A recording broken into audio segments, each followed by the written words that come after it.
magpa-check up na kayo. Ako si Dr. Iska. Lahat ng may sakit, gagamutin ko. Dr. Iska! Dr. Iska! Tulong! Ano yun, Princess? Anong ipapagamot mo? Yung mga pusa ko po kasi nasa Muningning tsaka si Kutingting. May sakit sila. Ipapacheck up ko po sana sa inyo. Halika rito. Titignan ko sila. Eto po sila, oh. Kawawa. Nangihina na. Mga kuting, huwag kayong malilikot, ha. I-check up ko lang kayo para malaman ko yung mga sakit nyo.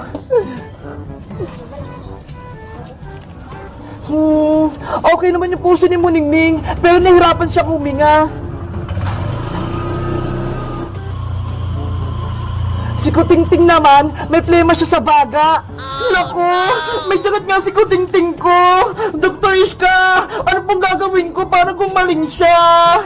Huwag ka mag-alala, Princess. May ibibigay ako sa kanilang gamot. Eto ho, ipakain mo para gumanda yung pakiramdam nila. Salamat, Dok. Sana gumaling na itong mga mingming ko. Pwede mo na silang iuwi, Princess. Tapos, pakainin mo sila ng madami para lumusog sila. Salamat po, Dok. Na-check up niyo yung mga pusa ko. Ito po yung bayad ko. Muningning, Kutingting, tara na. Umuwi na tayo. Sino pa kaya magpapacheck up sa akin ngayong araw? Dr. Iska! Dr. Iska! Emergency! O, Bebang, ano nangyari? Hala, pati si Bebang magpapacheck up din. Ano kaya ang sakit ni Big Bird? Si Big Bird ko, manganak na. Si Big Bird, manganganak? Akala ko pa lalaki si Big Bird. Babae po si Big Bird. Tingnan niyo po, ang laki ng tiyan. Manganganak na. Oo nga, no? Dali mo na rito si Big Bird para ma-check up ko siya. Ito po, Dr. Iska. Malapit lang ang mga anak si Big Bird. Gumagalo na yung baby sa tiyan niya. Bebang, dadalhin ko lang si Big Bird sa emergency room, ha? Doon ko siya paanakin. Dr. Iska, ingatan niyo po si Big Bird ko, ha? Pati yung baby niya. Oo naman, akong bahala.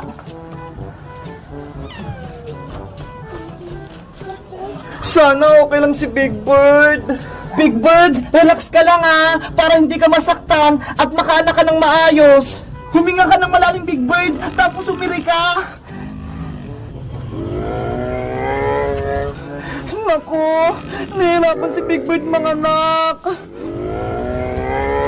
Big Bird, isa pa! Umiri ka pa ng malakas! Malapit ang lumabas yung baby mo! Ayun! Nanganak mo si Big Bird! Hala! Narinig ko nang iyak ng baby! Dr. Iska! Gusto ko na po makita yung baby ni Big Bird! Bebang! Eto na si Big Bird! Pati yung baby niya! Wow! Ang cute naman niya! Ang liit-liit! Kamukha ni Big Bird! Ang swerte mo, Bebang! Ang lusog ng baby ni Big Bird! Ang saya ko! Dalawa na yung kaalagaan ko! Alagaan mo mabuti si baby Big Bird, ha? Para lumaki siya kaagad! Opo, Dr. Iska! Alagaan ko kung mabuti si baby Big Bird! Bebang, may naisip ka na ba kung ano ang ipapangalan mo sa kanya? Wala pa po eh. Hindi pa po ako nakakaisip. Tulog na, baby Big Bird. Matulog ka na. La la la la la la la la. Ate Beba, si baby Big Bird, tulog na. Ang galing mo maghele. Huwag ka nang maingi, Emily. Baka magising pa siya. Ihiga mo na siya dito sa higaan para makatulog siya ng mahimbing. Baby Big Bird, matulog ka na ng mahimbing, ha? Wow! Ang cute-cute ni Baby Big Bird matulog. Katabi niya yung mama niya. Emily, ano kayang magandang pangalan sa anak ni Big Bird? Wala pa kasi akong naisip eh. Alam ko na, Ate Bebang, dahil ang cute-cute ni Baby Big Bird, ang ipapangalan natin sa kanya ay Cutie Bird. Cutie Bird? Ang ganda ng pangalan. Ang galing mo, Emily. Cutie Bird, Cutie Bird. Ang cute-cute mo. Naku, umiiyak si Cutie Bird. Nagising siya. Na na na na na na na na na. Ayaw pa rin yung tumigil. Ate Bebang, baka nagugutom naman si Cutie Bird. Baka gusto niyang uminom ng gatas. Oo nga, no? Sige, titimplan ko muna siya ng gatas. Ikaw muna magheli sa kanya, Emily. Cutie Bird, huwag ka nang umiyak. Magtitimpla lang ng gatas si Ate Bebang. La la la. Ang hirap pala mag-alaga ng baby. Kailangan pang magtimpla ng gatas. Ano kaya yung una ko ilalagay dito sa bote? Gatas ba o tubig? Bahala na nga.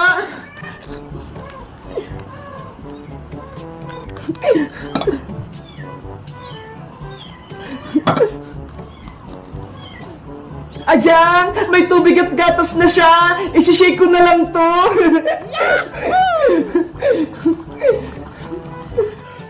Ate Bebang! Si Cutie Bird! Ayaw niyang tumigil sa pag-iyak! Andyan ako, Emily! Eto na yung gatas niya! Akin na si Cutie Bird!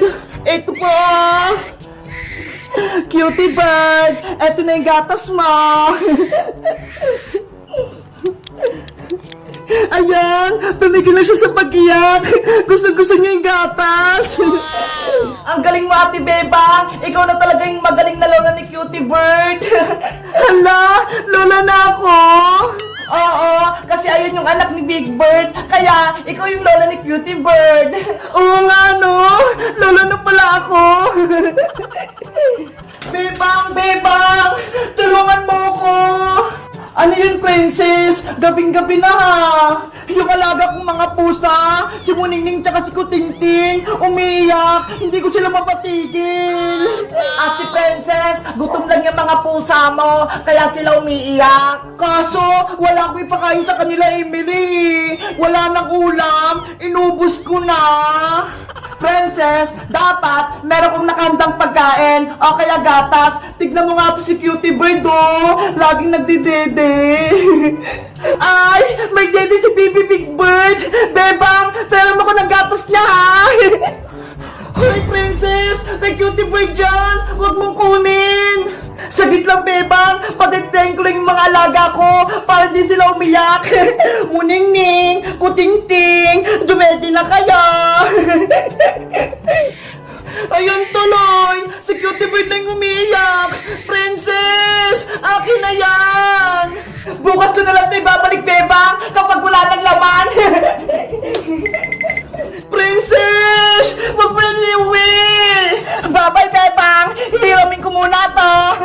Oh, no! Pasuwi talaga si Princess! Pinaiyak na si Cutie Bird ko! Ano ba yun sa Ate Princess? Nag-aalaga siya ng pusa, tapos wala siyang ipapakain. Yahoo! Narinig ko si Cutie Bird ko! Hindi siya umiiyak! Pagkatapos mong maligo, gagala tayo sa kalsada, ha? Para mainitan ka! Ate Pepang! Eto na yung stroller ni Cutie Bird, oh! Dito